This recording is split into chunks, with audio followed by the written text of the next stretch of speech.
Okay. Hi, everyone. I'm Stefanie. I'm cardiologist and cardio-oncologist from Santiago, Chile. I work in Red Salud and in a foundation called Fundación Cardio-Onco.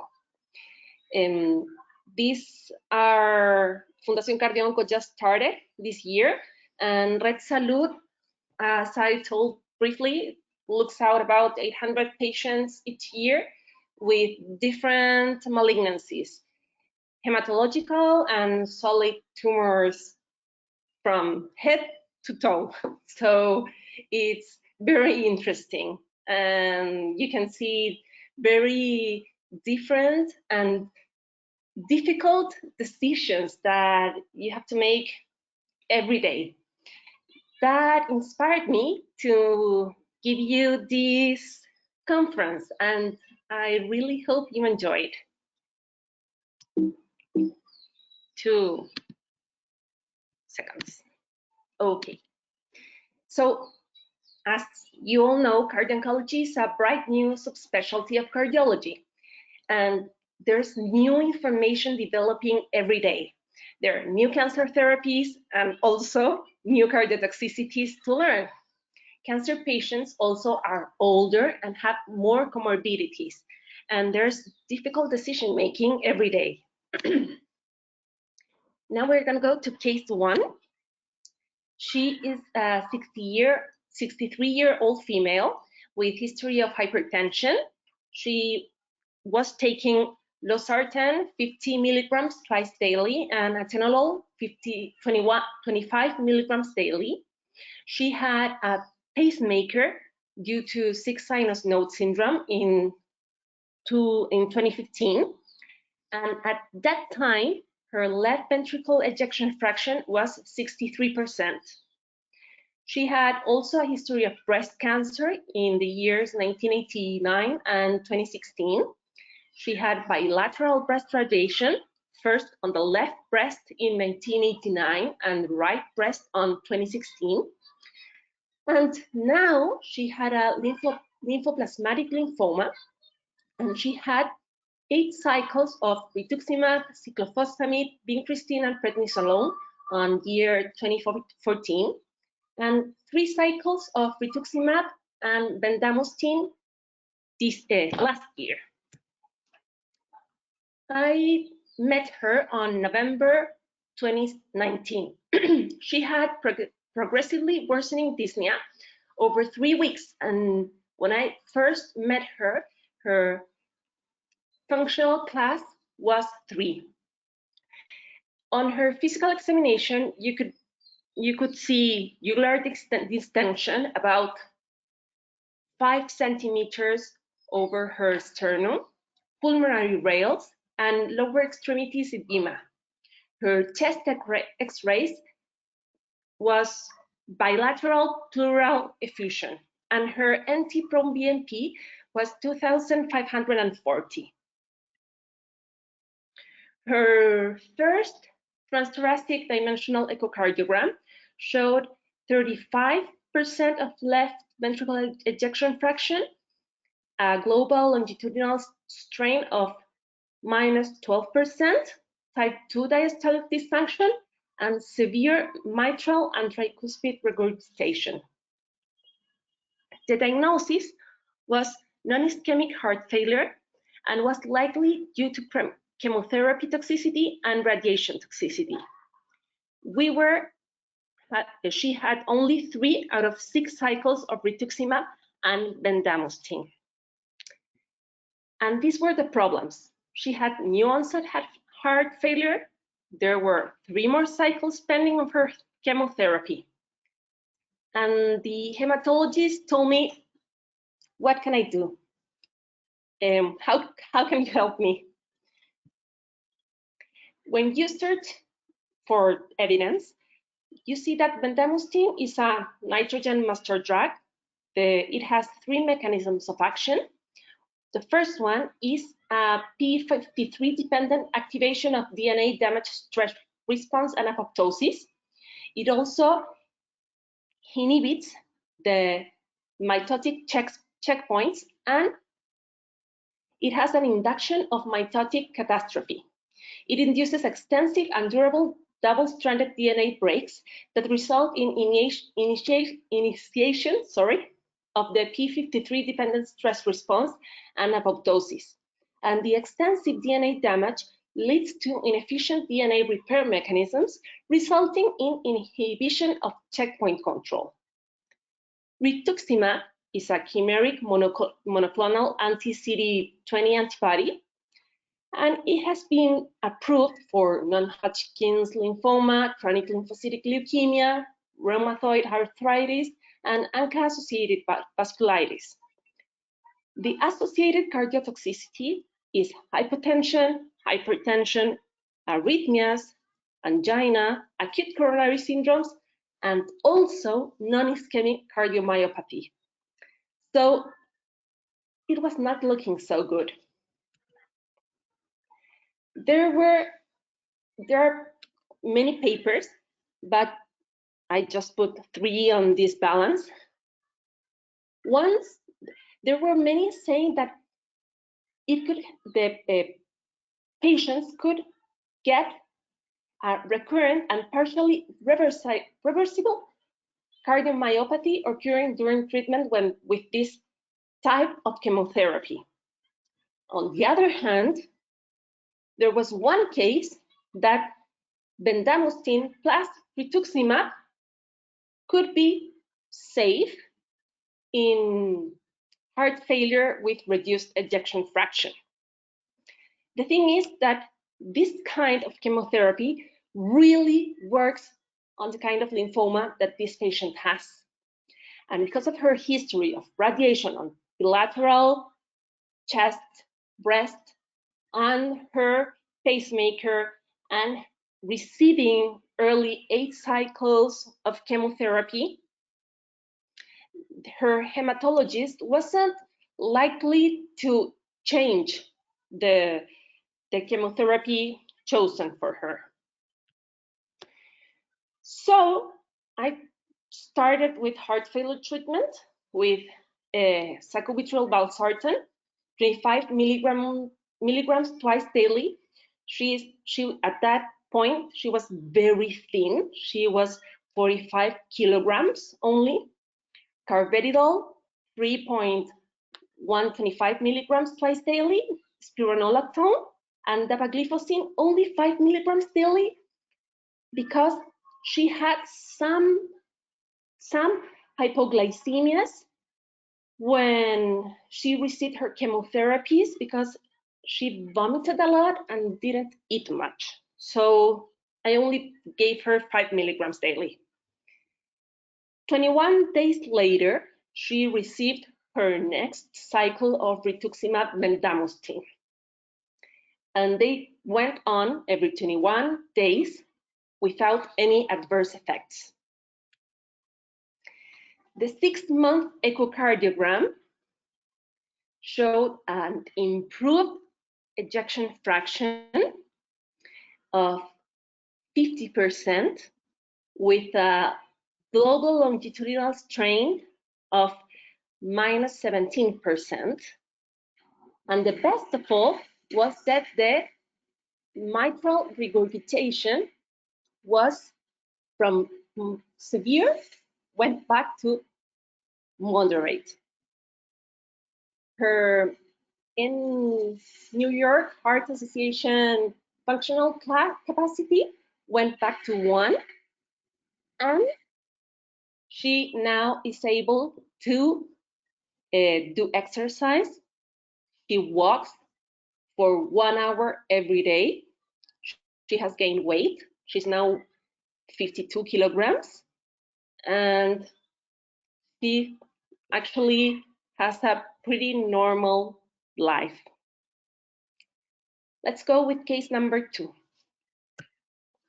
This is a 31-year-old man with history of dyslipidemia and obesity.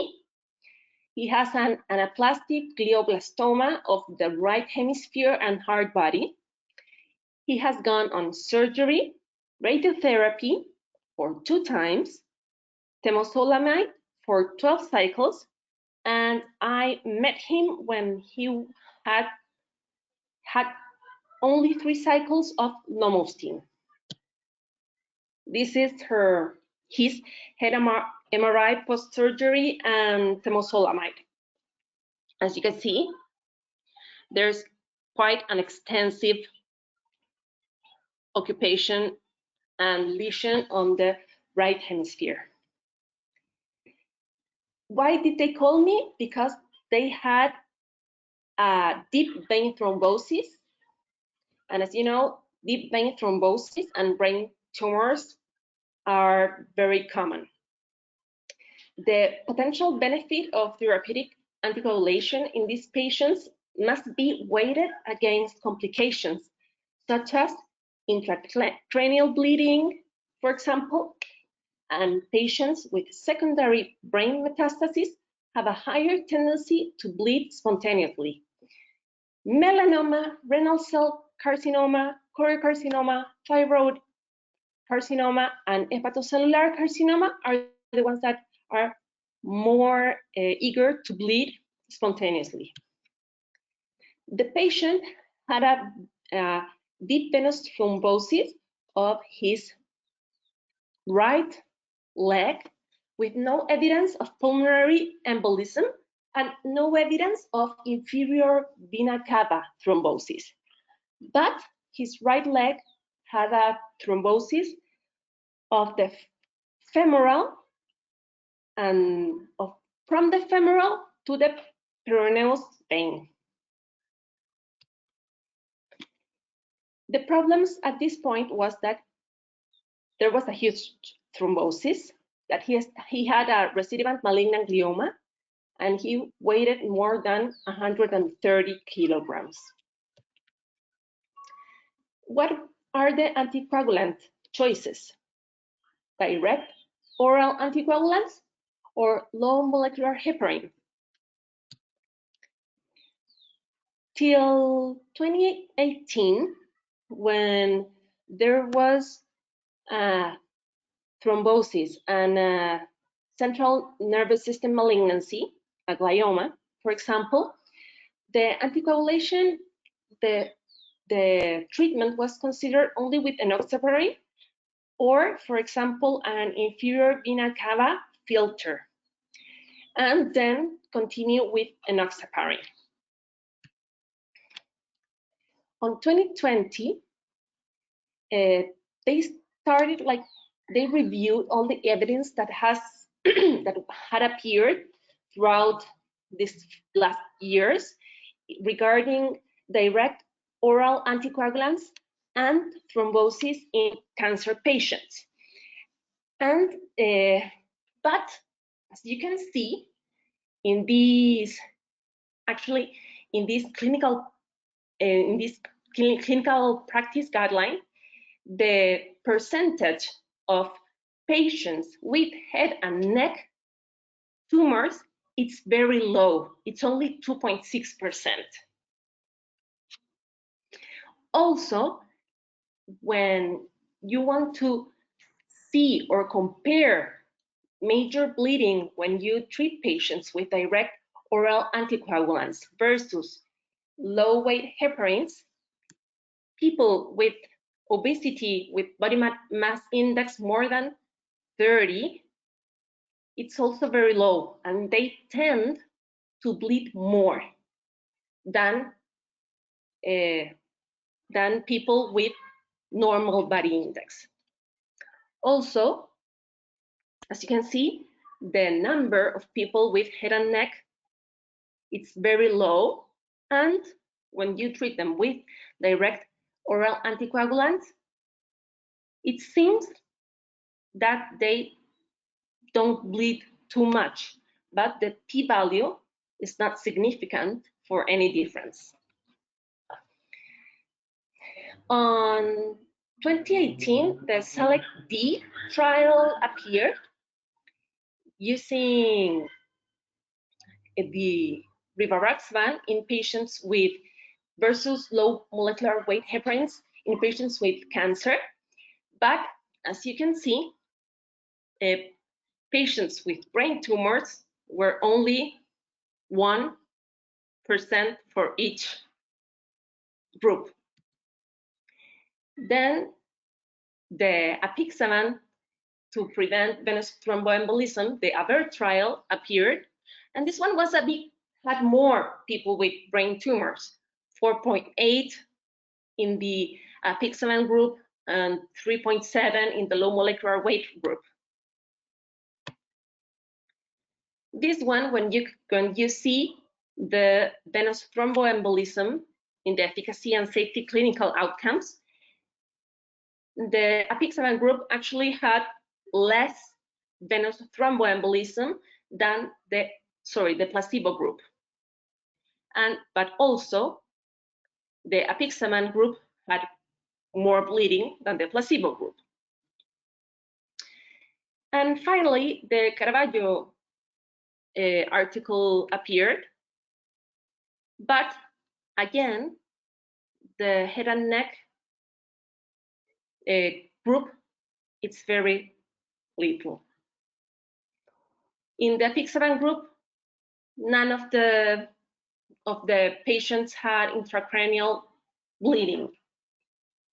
The dalteparin group had two patients with intracranial bleeding. So the thing was, what will be the anticoagulation for this patient? Because he's weighing 130 kilograms. His weight is just going up because of the type of tumor, and he's receiving high dose of dexamethasone each day. And the thing is that enoxaparin, 1 milligram per kilo every 12 hours, he would have had to put, I don't know, like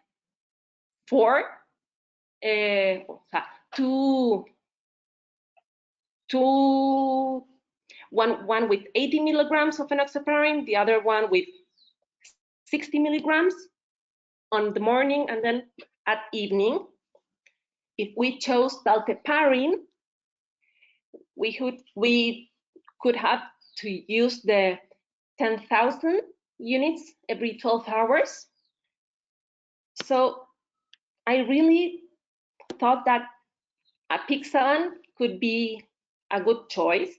I spoke with the family, I spoke with him, telling him that it's kind of an off-label choice, that it's not usually administered in patients with brain tumors because they can bleed inside of their head. They agreed to this, the off-label indication, and apixaban 10 milligrams twice daily started for 7 days and followed by 5 milligrams twice daily. The patient followed monthly visits to the oncologist and neurologist. There were no signs and symptoms of intracranial hemorrhage, and a new Doppler echography was made at 3 months. Sorry, and this is 3 months, not 6 months, sorry. And as you can see, the 3 months showed a partial canalized deep vein thrombosis.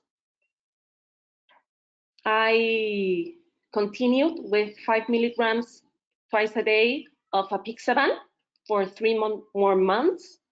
And then now at December, I have to see him, and we will change it to prophylaxis dose. Do you have any questions till now? No? Okay. And the last thing that with Steven we talked about it was the new cardio-oncology projects that are developing here in Chile. One of it is the Cardio-Onco Foundation. This is here in Chile we have two kinds of health system, the public one and the private one. In the private health system, patients can get a cardio-oncology visit, and they can have access to their echocardiograms or their NT-proBNP and their troponin, and for example, have the Entresto or the apixaban. But in the public health system, they cannot get an echocardiogram as, for example, every 21 days or every 3 cycles of trastuzumab, for example.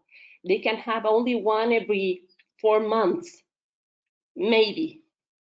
And if there's a COVID-19 pandemic going on, they will not get an echocardiogram. I don't know in how many months. For example, here in Chile, in 8 months or 9 months that we've had going on this pandemic, they haven't been able to get an echocardiogram. So 2 friends and I started this foundation just to get the same care that private healthcare gives, but to public hospitals. We are a non-profit institution dedicated to comprehensive cardio-oncological rehabilitation, and we look forward to detect, prevent, and treat the cardiotoxicity associated to oncological treatments of medical patients with cardiac and oncological diseases. We started this just on social media to raise 1 year ago, to raise awareness and knowledge in population and healthcare professionals of the importance of prevention and detection and the early treatment of cardiotoxicity to achieve the incorporation of cardio-oncological rehabilitation and its benefit as a fundamental part of the treatment of cancer patients. And her vision, and I think it's a bit ambitious, is to be recognized as a leading health institution in the cardio-oncological rehabilitation and prevention of cardiotoxicity. This is our team. This is me. I know that I do not have my camera on. This is Rosario Lopez and Michelle Saba. We 3 built up this foundation. Rosario and Michelle are physical therapists with specialty in cardiac rehabilitation and now in cardio-oncological rehabilitation. Barbara is our mental health professional, and Carolina is our nutritionist. She has experience on oncological patients and did her master's degree, especially on oncological patients. This is a photograph, as I told you, we're just beginning, of when we first rented our office. And now 2 months later, we have our first patients. They approved us to share this photograph with you. She has breast cancer. She's now breast cancer HER2 positive, and she's now in her trastuzumab, in her 15th cycle of trastuzumab. That's why she has very short hair. And he had testicular cancer, treated with BEP, and now he's rehabilitating with us. So if you want to help us build a larger community, these are all of our social media if you want to follow us. Thank you very much for your attention. Any question? No, Stefanie, Ron Crone. Yes. I don't know if you can Yes, hear please. me.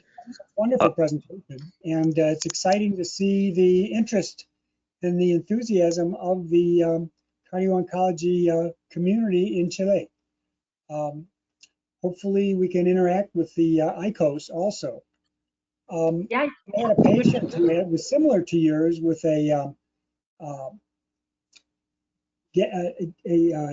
astrocytoma, I think, of the brain. He also had a clots and a thrombus in transit in the echo, and he was in borderline shock. And we decided we had to do something, so we gave him thrombolytic therapy, and it was like a miracle. In 2 hours, he was out of shock, and the thrombus had lysed, presumably, and he did not bleed. So sometimes you just have to do what's right, and hope for the keep your fingers crossed. And it was very nice, very nice cases to present. Thank you very much. Thank you. That's it. Sometimes you have to talk with your patient, talk with your family, explain the risks, explain the benefits of the treatment that you're thinking, and have a good communication and just go for it. We're learning each day. As I first mentioned, it's an ongoing specialty with new learning material that develops every day.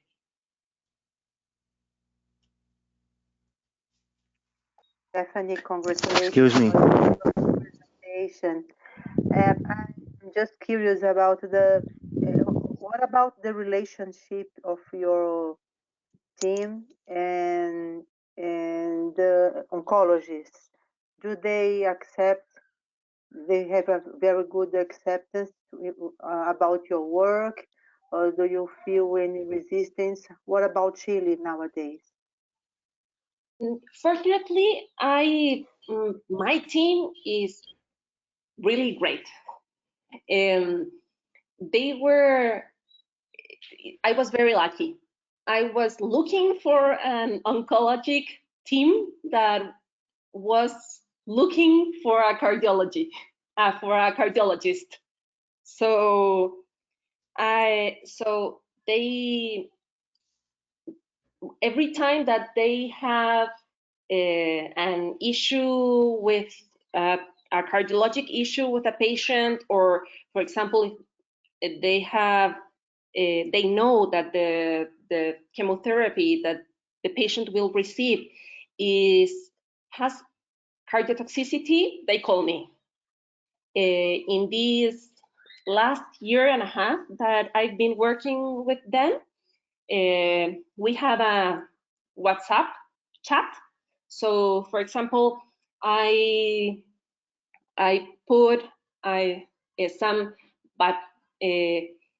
papers with new cardiotoxicities, or for example, in every committee that they present the patients, if that patient has risk factors for developing cardiotoxicity, I tell them, please let me see that patient before you start the therapy so I can check out their heart, and they're very happy with how we are working. So I haven't had any problem. In other parts, for example, with this foundation, I've been starting to talk with the people in the health ministry, also in different hospitals here in Santiago, and they're very happy because we're trying, or what we are doing is to solve a problem that they have. That is that they cannot give a good cardiovascular care for their oncologic patients. So that is what we're trying to do. So when I present, it's like, hi, I can't help you. Please just send me your patients and I will help you. Actually, we don't charge them. They give us only what they can afford. And if they can't afford anything, it's free for them. That's what we do in our foundation. I think Masood had a question. Excuse me. Yes, I want to say, have a talking. Do you let me? Please, yes. Yes, I am Dr. Masoud Shekarchizadeh from Iran. The first physician had trained in my country, and for the first one, I knew the ICOS and these webinars by Dr. Mundnich, and I wanted to appreciate her for her nice guide to introduce these webinars to me, and I knew Dr. Stefan, and I learned more and more. Thanks, Dr. Mundnich, for your kindness and for your guide. That was very good. Thank you. It's very nice that you could see these webinars. They're very interesting and you learn very much. Yeah. Yes, of course. And now in Iran is 3 a.m., 3 o'clock, midnight. So thank you so much for watching. Yes. Thank you from you too.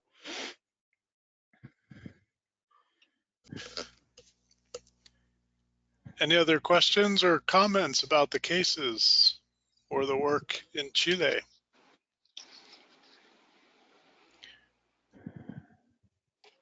Stefanie, do you have facilities to measure biomarkers during your routine practice?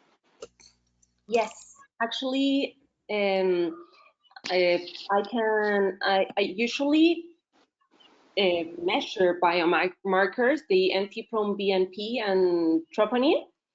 In my hospital, I do not have high sensitive troponin. I just have troponin I, but I usually measure the one in the baseline ones, then 72 hours after the first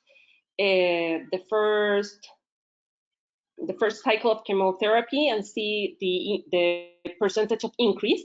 And for example, if the patient is with oh, sorry, I forgot the word, melanoma treatment with ipilimumab or nivolumab, those kind of treatment, I measure biomarkers before each cycle, the first 6 months, as the guidelines say. And here in my foundation, we can check them too. It seems very well organized. Congratulations for your work. It's wonderful. We are in love with this kind of work. Thank you. Thank you. Thank you. It's an example for us. And please follow us. We have like all the social media that I know. I don't know the other things like the ones that people like underage use. Those ones I don't know.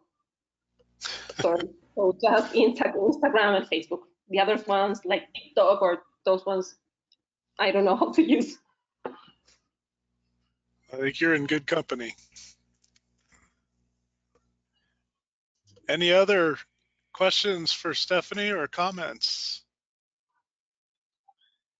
Well, thank you all for being a part of the presentation. And again, thank you, Stefanie, for the wonderful work that you're doing. Thank you. It was very nice.